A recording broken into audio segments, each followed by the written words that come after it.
Assalamualaikum warahmatullahi wabarakatuh. Let us introduce ourselves. My name is Naya Yulika. And then my name is Nadya Junia.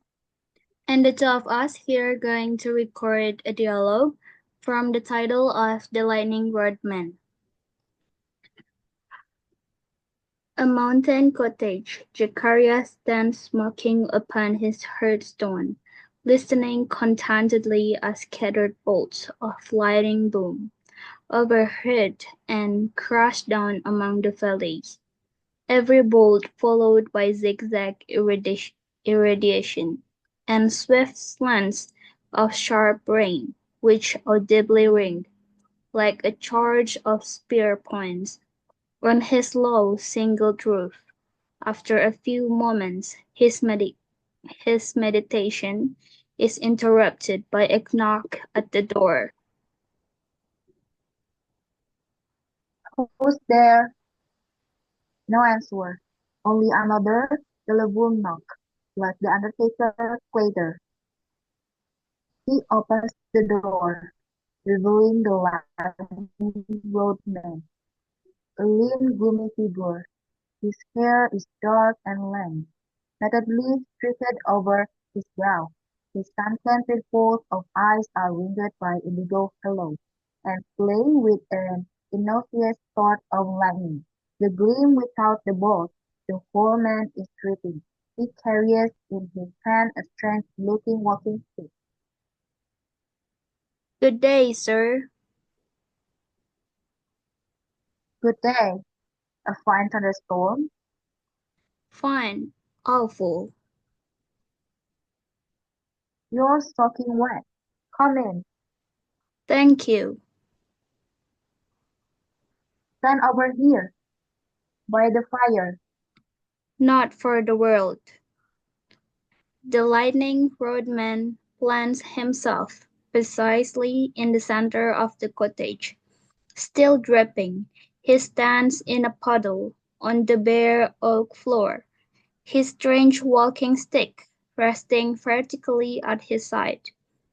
A polished copper rod, 4 feet long, it is, lengthwise attached to a neat wooden staff by insertion into two balls of greenish glass, ringed with copper bands. The metal rod terminates at the top tripodwise in three quintines brightly gilt. Bowing politely and indicating the walking stick. Have I, sir? The photo of a cricket from the illustrious god, repeated Conan. Thus stood he in the Greek statue of old, grasping the lightning bolt. If you be he, or his fishery, I have to thank you for this noble storm you've brewed among our mountains. Listen, that was a glorious hill. To a lover of the majestic, it is good thing to have the thunderer himself in one context. The thunder grows finer for that, but pray be seated. This old brass-bottomed chair, I grant, is a poor substitute for your evergreen throne on Olympus, but condescend to rest yourself. The lightning workman eyed him half in wonder, and half in a strange sort of horror, but does not move a foot. What? Nothing, never mind. Don't be stupid. You want to dry off before going out again? He places the chair invitingly next to the hearth, where a little fire has been kindled, but the lightning workman does not burn. Forgive me, sir, but instead of accepting your invitation to be seated on the hearth there, I must solemnly warn you that you had best accept mine and stand with me here in the middle of the room. Lightning thunder. Good heavens, there is another of those awful crashes. I warned you, sir. Quit the heart. Taking up his pipe again and settling on the hard stone. Mr. Jupiter Tonnes, I stand very well here.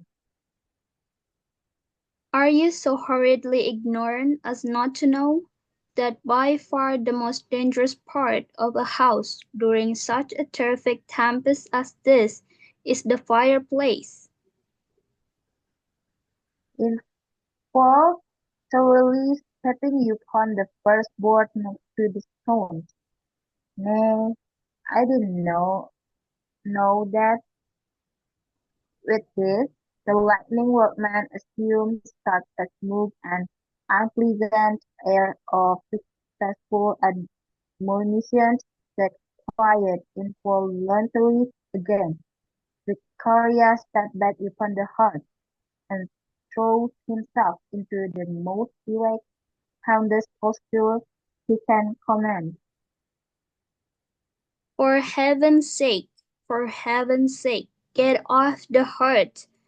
Know you not that the heated air and soot are conductors, to say nothing of those immense iron fire dogs? Quit the spot, I conjure, I command you. Mr. Jupiter Tonnes, I am not accustomed to be commanded in my own house. Why do you insist on calling me by the pagan name? Your profanity does nothing to dispel the prison terror. Sir, will you be so good as to state your business? If you seek shelter from the storm, you are welcome so long as you be civil. But if you come on a business, open it forthwith. Who are you? Softening his tone, I am a dealer in lightning rods. My special business is lightning thunder. Merciful heaven, what a crash! Have you ever been struck? You promise? I mean, no. Quite fortunate. Nevertheless, it's best to be prepared. He rattled his metallic stuff on the floor significantly. Nature provides no fortified castle in a thunderstorm. Yet say but the word, and of this cottage I can make a Gibraltar by a few waves of this wand. Hark, what Himalayas of concession! You interrupted yourself. Your special business, your whereabouts people.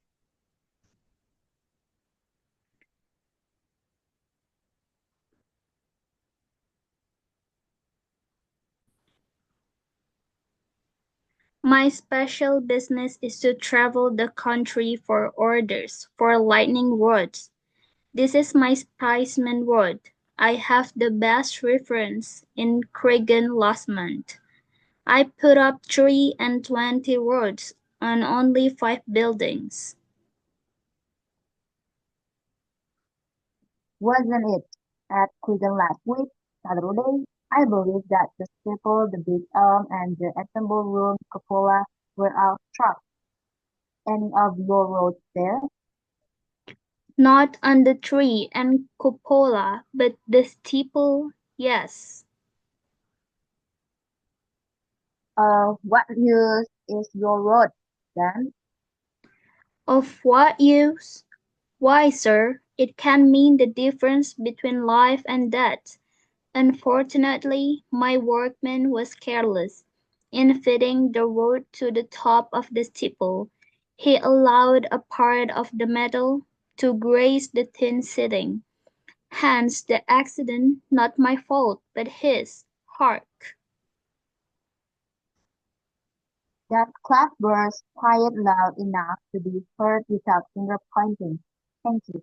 Did you hear of the event at Montreal last year? 7 girls struck at her bedside with a rosary in her hand, the bed being metal. Does your bed extend into the Canada?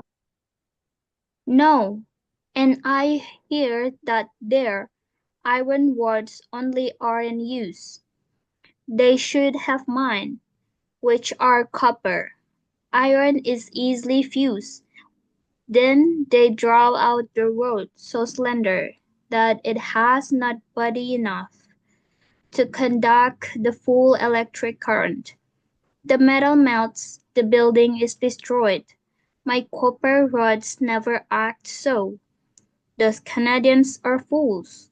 Some of them knot the rod at the top, which risk a deadly explosion, instead of imperceptibly carrying down the current into the earth, as this sort of rod does.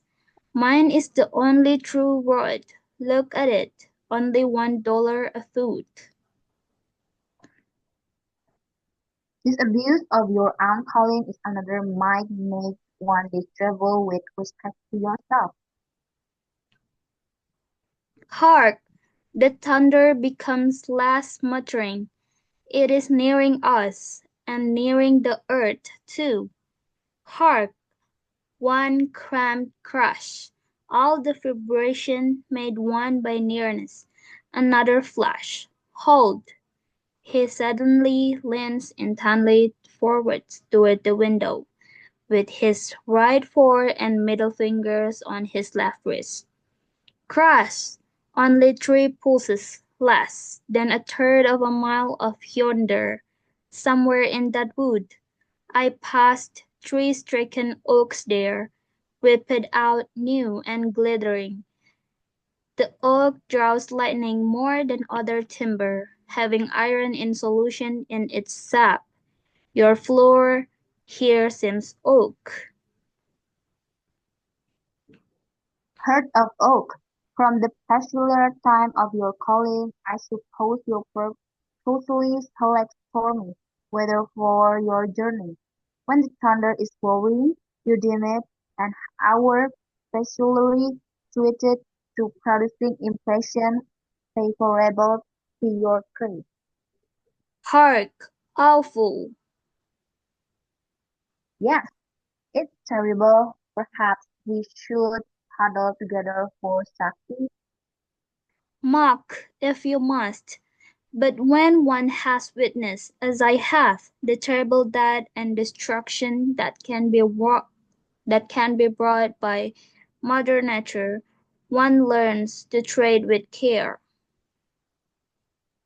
And yet, while common men choose fair weather for their travel, you choose thunderstorms. I travel in thunderstorms, true, but not without particular precautions, such as only a lightning rod man may know. Hark! Quick look at my specimen rod, only $1 a foot. A very fine road, I dare say, but what are these particular precautions of yours? I'm curious. Tell me, while I close the shutter, the rain is getting Christmas chant. I just brought it up. Are you mad? Don't you know that iron bar is a swift conductor? Desist at once. All right, I'll simply close the shutter then and call my son to bring a wooden bar instead try past the baffle there. Are you frantic? That bale wire might blush you. Never touch bale wire in a thunderstorm, not ring a bell of any sort. Nor does it self-rise. Pray tell, where and how may one be safe in a time like this? Is there any part of my house I may touch with hopes of my life? There is, but not where you now stand. Come away from the wall. The current will sometimes run down a wall, and a man Being a better conductor than a wall, it would lift the wall and run into him. Soup that must have fallen very high. That must have been globular lightning. Very probably. Tell me at once, which is, in your opinion, the safest part of this house? This room, and this one spot in it where I stand. Come hither. The reason first. Hark! After the flash, the gust, the saucy shiver, the house. Come hither to me. The reason, if you please. Come hither at once. Thank you. But I'm quite comfortable here on the hearth, and now with the lining roadman in the process of the thunder, be so good as to tell me your reasons for esteeming this one room of this house is perfect, and your own one standpoint there a staff spot in it. Your house in a one-storied house with an attic and a cellar and a cellar. This room is between, hence its comparative safety, because lightning sometimes passes from the clouds to the earth, and sometimes from the earth to the clouds. Do you comprehend? And I choose the middle of the room, because if the lightning should strike the house at all, it would come down the chimney or walls. So obviously, the further you are from them, the better. Come hither to me now. Presumably, something you just said, instead of alarming me, has strongly inspired confidence. What have I said? You say that sometimes lightning flashes from the earth to the clouds. A. The returning stroke, as it is called, when the earth being overcharged with the fluid, flash its surplus upward. The returning stroke that is from earth to sky, better and better, but come here on the hearth and dry yourself. I'm better here and better wet. Better wet? Even I know that water is a conductor. It is the safest thing you can do. Hark again, to get yourself truly drenched in a thunderstorm, wet clothes are, indeed, better conductors than the body, and so, if the lightning strike, it might pass down the wet clothes, while without touching the body. The storm deepens again. Have you a rug in the house? Rugs are non-conductors. Get one, that I may stand on it here, and you too. The skies blacken. It is dusk at noon. Hark, the rug, the rug. Zechariah takes a rolled up rug from the corner of the room and tosses it to the lightning rodman, even as the hooded mountains seems close to tumbling into the cottage. Resuming his place near the hearth. And now, since our being dumb will not help us, let me hear your perception in traveling during thunderstorms. Wait till this one is past. Nay, present with the precautions you stand in the safest possible place according to your own account. Go on. Briefly then, I avoid pine trees, high house, lonely barns, upland pastures, running water, flock of cattle and sheep, a crowd of men. If I travel on foot as today, I do not walk fast. If in my buggy, I touch not its back or sides. If on horseback, I dismount and lead the horse. But of all things, I avoid dull men. Do I dream? Met appointment. and in time of danger too. Talman, in a thunderstorm I avoid. Are you grossly ignorant as not to know that the height of a 6-footer is sufficient to discharge an electric cloud upon him? Are not lonely Kentuckians plugging Smith in the unfinished furrow? Nay, if the 6-footer stand by running water, the cloud will sometimes select him as its conductor to that running water. Hark! Sure, yon black pinnacle is split. Yes, a man is good conductor. The lightning goes through and through a man, but only peels a tree. But, sir, you have kept me so long answering your question that I have not yet come to business. Will you order one of my rods? Look at this Spiceman one. See, it is of the best copper. Copper's the best conductor. Your house is low, but being upon the mountains, the lowness does not one whit depress it. You mountaineers are most exposed. In mountainous countries, the lightning rod man you should have most business. Look at the Spiceman, sir. One rod will answer for a house so small as this. Look over this recommendation. Only one rod, sir. Cost only $20. Hark! There go all the granite taconics and hussix dosage together like pebbles. By the sound, that must have struck something. An elevation of 5 feet above the house will protect 20 feet radius all about the road.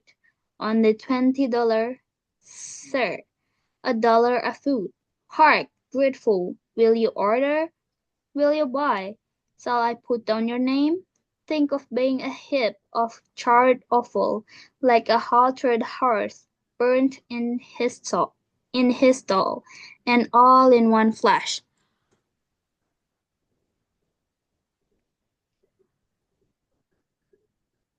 You pretended a boy extraordinary and minister plenipotentiary to and from Jupiter tenors, you mere man, who come here to put you and your pipe steam between clay and sky. You think that because you can strike a bit of wind like from the Leyden jar, that you can frugally afford the supernal your road, rest, or break, and where are you? Who has empowered you Hazel to pedal round your indulgence from divine ordination?